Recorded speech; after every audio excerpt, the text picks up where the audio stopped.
Public speaking. మనలో ఎంతమందికి public speaking skill అనేది ఉంది? స్టేజ్ ఫియర్ అనేది లేకుండా మనం ఎంత అక్యురేట్గా మాట్లాడగలుగుతున్నాం నలుగురిలో అనేది ఈ రోజున ప్రతి ఒక్కరూ చర్చించుకోవాల్సిన విషయం.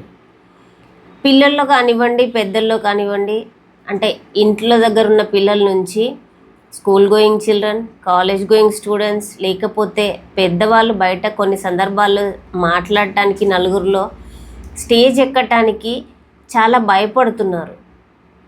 మనం సహజంగా వాళ్ళని కనుక అడిగితే ఏమంటారు? నాకు స్టేజ్ ఫియర్ ఎక్కువ, నేను నలుగురిలో మాట్లాడలేను, నాకు పబ్లిక్ స్పీకింగ్ హ్యాబిట్ లేదు, అమ్మో నేను మాట్లాడలేను అనే ఒక భయం అనేది వాళ్ళని వెనక్కి లాగుతూ ఉంటుంది స్టేజ్ మీద మాట్లాడటానికి, నలుగురు ముందు తల యొక్క అభిప్రాయాలని వ్యక్తం చేయటానికి. కానీ వాస్తవం ఏంటంటే almost 72% of people have the stage fear or the fear of public speaking. అది ఎంతమందికి తెలుసు అంటే ఒక 100 తీసుకుంటే 72% ఆఫ్ ద పీపుల్కి ఆ యొక్క ప్రాబ్లం అనేది ఉంది. ఒకవేళ కనుక వాళ్ళు నలుగురిలో మాట్లాడాల్సి వస్తే టెన్షన్ అవుతుంది, చేతులు నలుపుతూ ఉంటారు, లేకపోతే స్వెట్టింగ్ వస్తుంది, అనుకున్నదంతా కూడా నలుగురిలో మాట్లాడలేక స్టేజ్ ఎక్కగానే మర్చిపోతుంటారు.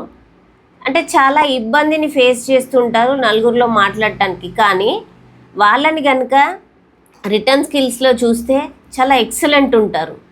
ఇంకా వాళ్ళకి వేరే ఏదైనా టాస్క్ కనుక నలుగురిలో కాకుండా ఇస్తే అద్భుతంగా రాణించగలుగుతారు. మరి ఎందుకు వాళ్ళు అలా అవుతున్నారు? కారణం ఏంటి అంటే హ్యాబిట్ అనేది నలుగురిలో మాట్లాడడానికి లేకపోవటం, no habit of public speaking అని చెప్పొచ్చు. అంటే ఇక్కడ మనము నోట్ చేయాల్సిన విషయం ఏంటంటే యథార్థ అనుభవం కంటే ఊహాత్మకమైన భయం అనేది చాలా ప్రమాదకరమైనదని చెప్పుకోవచ్చు.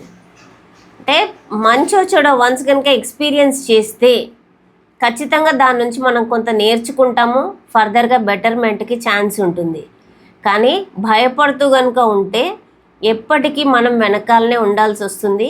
మన యొక్క తెలివి కానీ మన యొక్క ఆలోచన కానీ సొసైటీలో నలుగురికి ప్రాపర్గా చూపించలేకపోతాం.